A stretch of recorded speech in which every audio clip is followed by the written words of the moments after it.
მოგესალმებით, ბატონო, დავიწყოთ სეზონური ვირუსებით, განსაკუთრებით ეხლა მოდის ბანაობის და წყლის სეზონი, რა რისკებთან არის დაკავშირებული, რა ინფექციების საფრთხე არსებობს და ძირითადი რეკომენდაციები რა უნდა გავითვალისწინოთ. ალბათ უმჯობესია ორად გავყოთ ვირუსების თემა. პირველი ჩვენთვის კარგად ნაცნობი რესპირაციული ვირუსები და მეორე ის ვირუსები, რომელიც შეიძლება ზაფხულთან დაკავშირებით იყოს როგორც ბავშვებისთვის, ისე მოზრდილებისთვის დაავადების გამომწვევი ძირითადი მიზეზი. დავიწყოთ რესპირაციული ვირუსებით. ის რაც ივლისის პირველი კვირის ანალიზში ჩანს, დაავადებათა კონტროლის ეროვნული ცენტრის ანალიზში, ნათელია, რომ ისე როგორც მრავალწლიანი სტატისტიკა გვიჩვენებს, ეხლა ივლისის თვეში საქართველოში ძირითადად ის ვირუსები ცირკულირებს, რომლებსაც შეუძლიათ შედარებით მსუბუქი მიმდინარეობის დაავადების გამოწვევა. არ არის, რა თქმა უნდა, გრიპის ვირუსი, არ არის სხვა ტიპის ვირუსები, რომელიც ძირითადად განაპირობებენ ჰოსპიტალიზაციას ზამთრის განმავლობაში, თუ უფრო დავკონკრეტებით იმ რგოლში, რომელსაც პირველადი ჯანდაცვის რგოლი ქვია და გრიპის მაგვარი დაავადებები არის გაერთიანებული, ძირითადად არის ადენოვირუსი. თუმცა ინფორმაციას მნიშვნელობა აქვს, იმიტომ რომ ადენოვირუსი განსხვავდება სხვა ტიპის რესპირაციული ვირუსებისაგან თვალის დაზიანების გამოხატულებით. როცა ჩვენ წინა შეხვედრაზე ვსაუბრობდით რინოვირუსზე, რინოვირუსისთვის უფრო ტიპიური იყო ცხვირცემინება, ცხვირიდან გამონადენი დაბალი ტემპერატურა, მსუბუქი ყელის ტკივილი. აი ადენოვირუსი განსხვავებით რინოვირუსისაგან ესეთი გამოხატული თვალის დაზიანებით, ყელის დაზიანებით ხასიათდება და სხვანაირად ფარინგოკონიუნქტივალურ ცხელებასაც ეძახიან ყელის ტკივილითა და თვალიდან გამონადენით მიმდინარე ვირუსია, ამიტომ ამ თვალსაზრისით ყველა ის ბავშვი, რომელსაც თვალიდან გამონადენი აქვს ცხელებასთან, ხველასთან და ყელის ტკივილთან ერთად, სავარაუდოდ დიდი ალბათობით ადენოვირუსით არის განპირობებული. ამას რა თქმა უნდა სპეციფიური მკურნალობა არ აქვს, მაგრამ ექიმისთვის მნიშვნელოვანია, ვინაიდან ვირუსული კონექტივით ცოტა სხვა მკურნალობა ჭირდება, ბაქტერიულ სხვა. რაც შეეხება უფრო მძიმე მიმდინარეობას და ჰოსპიტალიზებულ პაციენტებს, აქ ასევე ერთი განსხვავებული და მნიშვნელოვანი ინფორმაცია არის დაავადებათა კონტროლის ჩამონათვალში, ვირუსების ჩამონათვალში. ეს არის მიკოპლაზმა პნევმონია. მიკოპლაზმა პნევმონია არ გახლავთ ვირუსი, ეს ბაქტერია, მაგრამ ეხლა ქვეყანაში 4 ძირითადი გამომწვევი, რომელიც განაპირობებს, რომელიც დაფიქსირებულია მძიმე მწვავე რესპირაციული სინდრომით მიმდინარე შემთხვევებში, თანაბრად არის მათი წილი და 25% არის მიკოპლაზმა პნევმონია.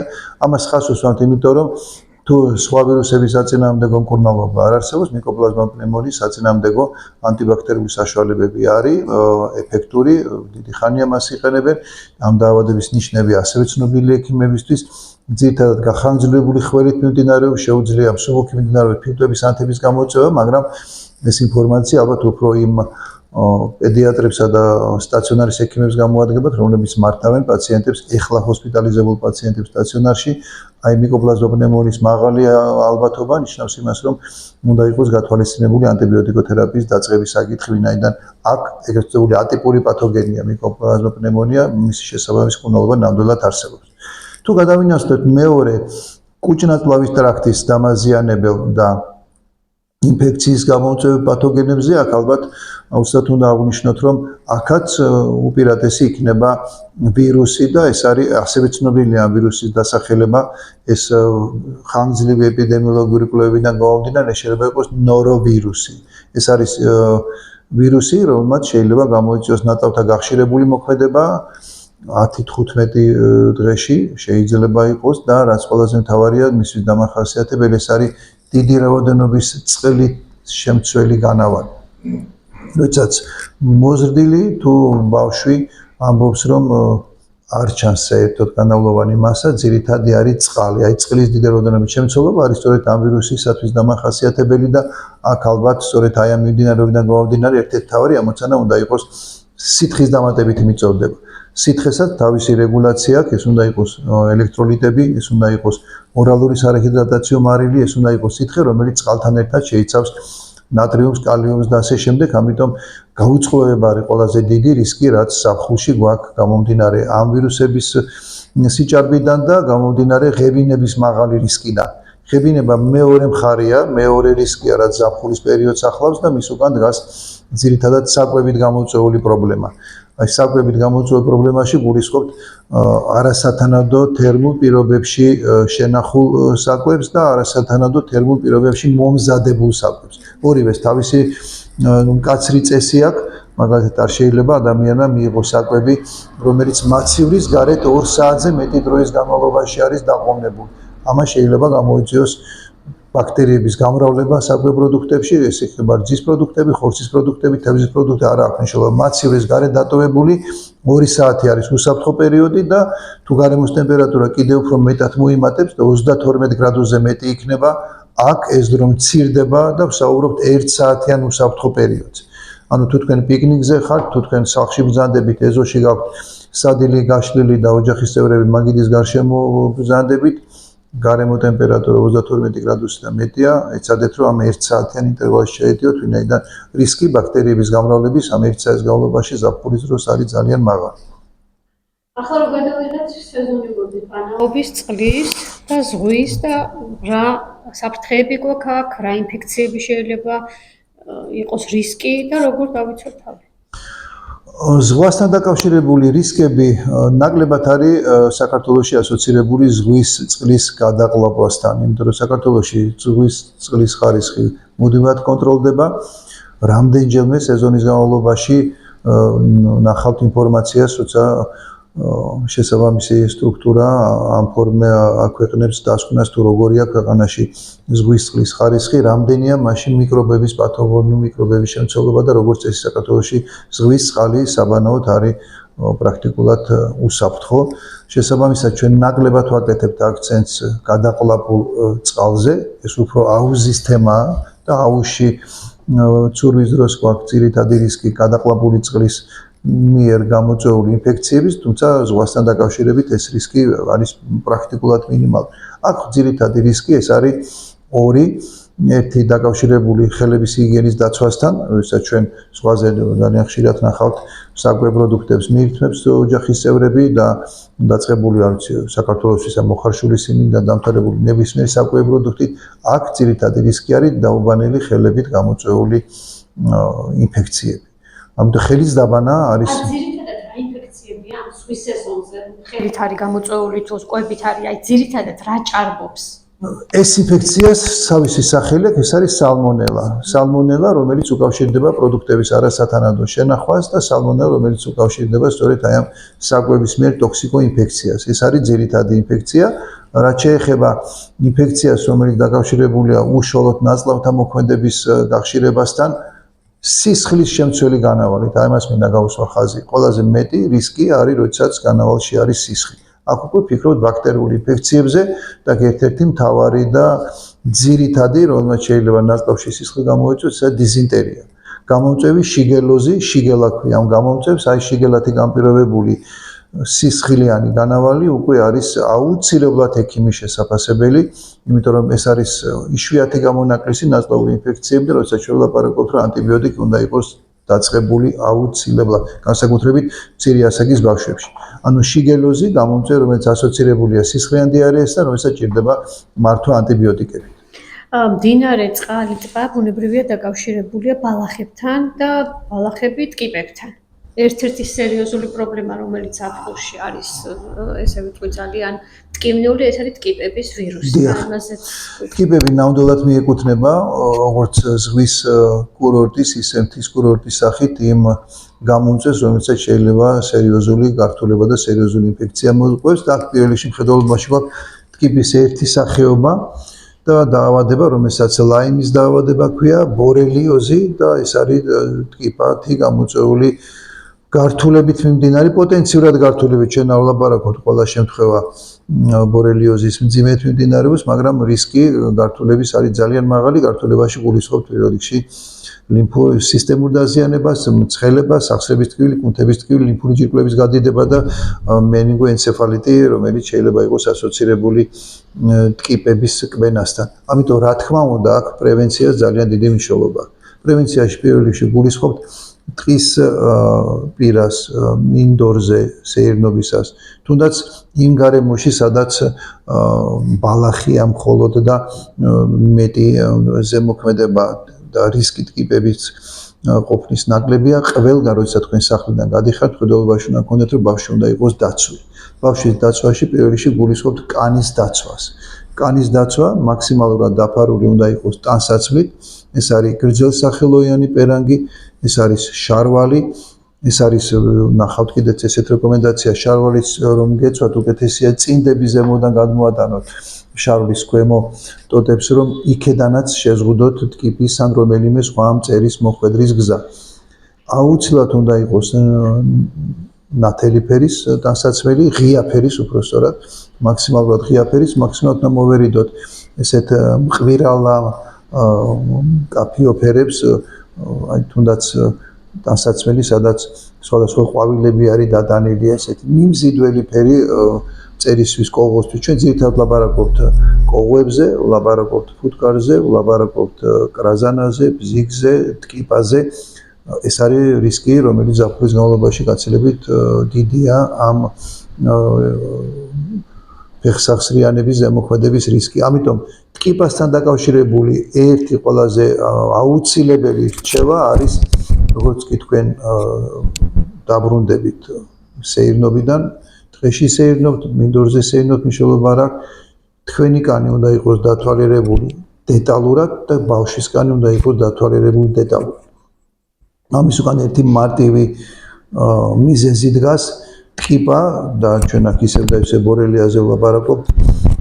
ადამიანის კანთან მიკვრის შემდეგ საფათო ხდება 24-48 საათიანი პერიოდის გასვლისას. ეს არის ის პერიოდი, რაც სჭირდება ტკიპას, რომ მოწოვოს ადამიანის სისხლი. ტკიპის ორგანიზმში უკვე არსებობს გამომწვევი, მაგრამ ეს გამომწვევი კუჭნატლავის ტრაქტშია და უნდა მოხდეს სანერწყვე ჯირკვლებში, აი ამ გზას სისხლი მოწოვა, სისხლი შევიდა კუჭნატლავის ტრაქტში, კუჭნატლავის ტრაქტიდან გადავიდა სანერწყვე ჯირკვლებში და შემდეგ უკბინა ადამიანს და შემდეგ მოხდა ადამიანის ორგანიზმში.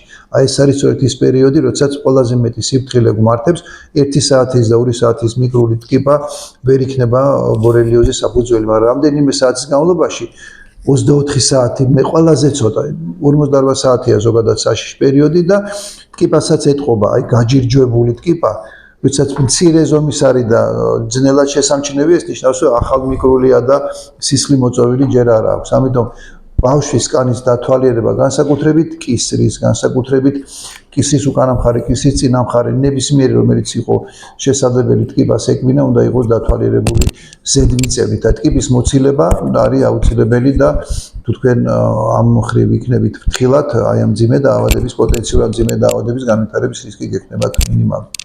ბატონო ივანე, ტკიპებზე გითხავთ ისევ სტატისტიკასთან დაკავშირებით, რამ გამოიწვია წელს ამ შემთხვევების გახშირება, რას უკავშირდება და ასევე თუ შეგვიძლია რომ მსოფლიოზეც ვისაუბროთ, თუ აქვს იგივე პრობლემა.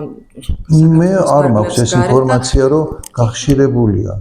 და თუ გადააქვს სიტყვაზე ტკიპასის დაავადებები, გარდაცვალება თუ ფიქსირდება ამასთან დაკავშირებით თუ გაქვთ რაიმე სახის ინფორმაცია? მე არ მაქვს ინფორმაცია, რომ ტკიპის ინტოქსიკაცია, კბენის შემთხვევები და დაავადებები გახშირებულია. თუ თქვენ გაქვთ, კი პასუხებთ, მაგრამ არ ვიცი.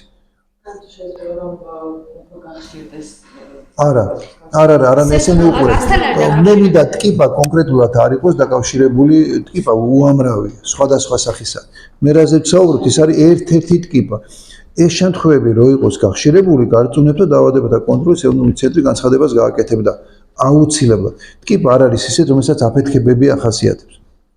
არც მსოფლიო სეზონურობა კი, სეზონურობას პირდაპირ გეტყვით, ეს არის ივნისიდან დაწყებული სექტემბრის ჩათვლით. ძალიან ბევრი დაავადება, რომელიც ასოცირებულია ზაფხულთან, სწორედ ამ პერიოდში ვრცელდება, მაგრამ არ მგონია, რომ ჩვენ ახლა გქონდეს ყოველ შემთხვევაში ჩვენს კლინიკაში ესეთი ბავშვები რამდენიმე საავადმყოფოში თუ მოხდება, იმიტომ რომ ამ ბავშვების მართვა სჭირდება მულტიპროფილური საავადმყოფო, იქ უნდა იყოს ინფექციონისტი, უნდა იყოს ნევროლოგი, უნდა იყოს რეანიმატოლოგი, უნდა იყოს პედიატრი. ჩვენთან გართულება ახასიათებს ხომ ეს საერთოდ? რა თქმა უნდა, კი, რა თქმა უნდა, ეს გართულებები გითხარით, ძირითადი გართულება მეინგოენცეფალიტი, აი სახსრების ძლიერი ტკივილი, კუნთების ძლიერი ტკივილი, მაღალი ტემპერატურა, ლიმფური ჯირკვლების გადიდება, ტემპერატურა დიდხანს ზელდება, კანზე გამონაყარი ბევრი აქვს. მაგრამ ესეთი შემთხვევა, რომ ჩვენთან მომატებული იყო, საბედნიეროდ არ ჩარჩა დაფიქსირებული, ერთეული შემთხვევები ნამდვილად იქნება და მაგის მოლოდინი რა თქმა უნდა გვაქვს, მაგრამ მატება არა. ესეთ შემთხვევებში ყველაზე მნიშვნელოვანია რომ ჩვენ ვიყოთ დარწმუნებული რომ ის ტკიპა რომელზეც საუბრობთ ნამდვილად არის ის ტკიპა რომელსაც შეუძლია მძიმე დაავადების გამო ყველა სხვა ტკიპას შეუძლია ადგილობრივი ლოკალური რეაქციების გამოწვევა ეს ნამდვილად ეს არის კანის სიცითლე გარშემო შეშუპება მტკივნეულობა ქავილი დიახ კოღოს ნაკბენიც ესეთია ტკიპის ნაკბენიც ესეთია როცა ჩვენ აი ჩამონათვალი გვაქვს ფეხსახსრიანების ორად ყოფთ ამ ჯგუფს ერთი მძიმე ალერგიის გამომწვევი ნაკბენი ეს არის კრაზანა აი მაგას ვლაპარაკობ მინდა გიპასუხოთ აი როცა ფუტკრის ნაკბენზე კრაზანას ნაკბენზე ბზიკის ნაკბენზე ვლაპარაკობთ იქ მძიმე ალერგიული რეაქციის განვითარების ალბათობა არის მაღალი ამისი მიმანიშნებელი პირდაპირ მიმანიშნებელი არის კბენის ადგილას ძალიან სწრაფად განვითარებული სიცითლე შეშუპება და ყველაზე რთული რისაც ჩვენ გვეშინია შეშუპების გავრცელება სხეულის სხვა ნაწილებზე კვინკე შეშუპების განვითარება, როცა თვალებიც უშუქდება ადამიანს და ეს არის ის რაც უნდა იმართოს დაუყოვნებლივ სტაციონარში. კვინკე შეშუპება და ანაფილაქსიური შოკი არის, რომელიც ახასიათებს აი ამ სამზეა საუბარი. ფუტკარი, კრაზანა, რაც საქართველოში ბევრია და ამიტომ ზაფხულში მათი აქტიურობა უფრო მატულობს. მეორე რა ტკიპას ეხება, რა თქვენ ახლა დასვით და კოღოს ეხება, კოღოსთან დაკავშირებითაც რა თქმა უნდა გარკვეული ჯგუფი არის სახეობა კოღოების, სადაც ეს რისკი არსებობს, მაგრამ უმრავლესობა შემოიფარგლება ადგილობრივი რეაქციებით. ამიტომ კოღოსთან დაკავშირებით და არ ეხება ის თქვენ ხო არიცით როცა გარეთ გახვალთ, გაიყვანთ, აუცილებელია რეპელენტი ქვია ამას სპრეის დატანება კანზე, რომელიც კოღოსაგან დამცავი თვისებებით ხასიათდება. ესეთი სპრეი იყიდება ხელმისაწვდომი, არანაირი პრობლემა არ არის. ამიტომ ბავშვის კანი ჩვენ ორი რისკი გვაქვს ზამთრში კანთან დაკავშირებული ერთი კანის დამწრობა და უბრალოდ ჭირდებათ ამ შემთხვევაში ზღვის სანაპიროს გულისხმობა პირველ რიგში დამცავი საშუალება და 30-ზე მეტი უნდა იყოს აუცილებლად კატეგორიული მოთხოვნა ბავშვებისთვის და ყოველ 2 საათში უნდა დაიტანოთ ეს არის კანის დამწრობის პრევენცია და თუ ვლაპარაკობთ დღეზე და მინდორზე აქ რა თქმა უნდა უფრო მეტი უნდა გაკეთდეს აი კოღოებისა და მწერებისაგან თავის დასაცავი სპრეით კანის დამუშავებაზე და ტანზე ჩაცმის რეკომენდაციებზე უკვე ვილაპარაკეთ. არც ერთი არ დაფიქსირებული ჩვენ არა გვაქვს ეგ სტატისტიკა დაავადებათა და კონტროლს თუ აქვს ვერ გეტყვით მაგრამ ამ ეტაპზე არა მაგრამ ზოგადად გარდაცვალების შემთხვევა არა გარდაცვალების ისე დაავადებას საკრტოვებს რომელსაც მაგალითად მხრებში მოხრილი დადის ადამიანი არა არა აბა ენცეფალიტი რო ახსენეთ ამ შემთხვევაში ენცეფალიტის რისკი მხრებში მოხრა ყველაზე ნაკლებად არის მძიმე ენცეფალიტმა შეიძლება გონებრივი განვითარების პრობლემები გამოიწვიოს, გულყრები დატოვოს და ბევრი სხვადასხვა გართულება შეიძლება ქონდეს. მენინგიტისა და ენცეფალიტის გართულება სწორედ ეს არის, მაგრამ აი მხრებში მოხრა და კარგი, ჩეჩამედისკენ რო წავიდეთ, ეხლა უკვე შევედით აქტიურ სეზონზე, საფრთხის სეზონზე და მოკლედ რომ შეგვიჯამოთ, რითია საფრთხილო ეს პერიოდი და ძირითადი რეკომენდაცია. პირველი ალბათ ყველაზე მნიშვნელოვანია, როცა თქვენ ირჩევთ ოჯახისთვის დასასვენებელ ადგილს, გაითვალისწინოთ ოჯახის ყველა წევრი. თუ თქვენ 6 თვემდე ასაკის ბავშვი გყავთ, წლამდე ასაკის ბავშვი გყავთ, ზღვის კურორტი თქვენი არჩევანი არ უნდა იყოს. იმიტომ რომ აი ამ ასაკობრივ ჯგუფში მზის პირდაპირ სხივების ზემოქმედება არის ძალიან მაღალი რისკის შემცველი. ამიტომ თუ ბავშვის ასაკი 1 წელზე მეტია, შეგიძლიათ არჩევანი გააკეთოთ როგორც ზღვის, ისე მთის კურორტის სასარგებლოდ, მაგრამ წლამდე ასაკის ბავშვის ოჯახი არ უნდა იყოს ზღვაზე წასული დასასვენებლად. მეორე სიფრთხილის ზომები გამომდინარეობს იქედან თუ რისკი გვაქვს. რისკი გვაქვს ნაწლავური ინფექციების, კუჭ-ნაწლავის ინფექციებისა და აქედან გამომდინარე ძირითადი აქცენტი უნდა გაკეთდეს პროდუქტების შენახვაზე, შესაბამის თერმულ დამუშავებაზე, ხილისა და ბოსტნეულის აუცილებლად გამდინარე წყლის ქვეშ გარეცხვაზე და ხელების დაბანასთან დაკავშირებით ამ წესს სამწუხაროდ ნაკლებად ნახავთ რომ ასრულებდეთ 20 წამი უნდა იყოს მინიმუმ ხელით დაბანილი რომ მთლიანად იყოს დარწმუნებული რომ ყველა მიკრობი და ვირუსი არის მოცილებული. კიდევ ერთი ჩვენ დღეს ამაზე არ გვისაუბრია, მაგრამ აუცილებლად მინდა გავემეორო აუზით სარგებლობის შემთხვევაში ყურადღება უნდა მიაქციოთ რომ ყველა ის ადამიანი რომელიც აუზით სარგებლობს აუზში ჩასვლის წინ იღებს შხამს. ეს არის კატეგორიული მოთხოვნა და ერთადერთი შესაძლებლობა თავიდან ავიცილოთ ის დაავადება, რომელიც შემდეგ შეიძლება გამოვლინდეს აუზის წყლის თუნდაც მცირე მოცულობის გადაყლაპვის შემდეგ ღებინებითა და ნაწლავდამოქმედების გახშირებით ნაწლავური ინფექცია. მეორე მხარე, რომელიც ალბათ უფრო მეტად მთასთან არის ასოცირებული, რაზეც ვისაუბრეთ, ეს არის კანის დაცვა სხვადასხვა ფეხსაცრიანებისაგან, მწერებისაგან. კანის დაცვა როგორც დამჭრობისაგან აუცილებელია როგორც მთაში, ისე ზღვაზე. ზოგჯერ თვლიან, რომ მთის მზე შეიძლება ესეთი გარემო ტემპერატურა მაღალი არ არის და ნაკლებად საშიში იყოს, ნამდვილად არ არის ესე. მთის მზესაც, მთაში შეუძლია მზესაც დამჭრობის გამოწვევა და ამიტომ კანის დაცვა და ყოველ 2 საათში ერთხელ განახლება ამ დამცავი მალამოსი თუ სპრეის არის ძალიან მნიშვნელოვანი. და აუცილებლად გავითვალისწინოთ დროის პერიოდი. 11-დან 17 საათამდე პერიოდი არის ყველაზე მაღალი რისკის პერიოდი, არა მხოლოდ ბავშვებისთვის. აქ არის ლაბარაკი მზის პირდაპირ სხივების ზემოქმედება შეუძლია თუ არა მოზრდილი სკანიც დააზიანოს. რა თქმა უნდა შეუძლია, ამიტომ ყველაზე უსაფრთხოა 11 საათამდე და საღამოს 5 საათის შემდეგ ზღვით სარგებლობა და ზღვის აბაზანების მიღებაც.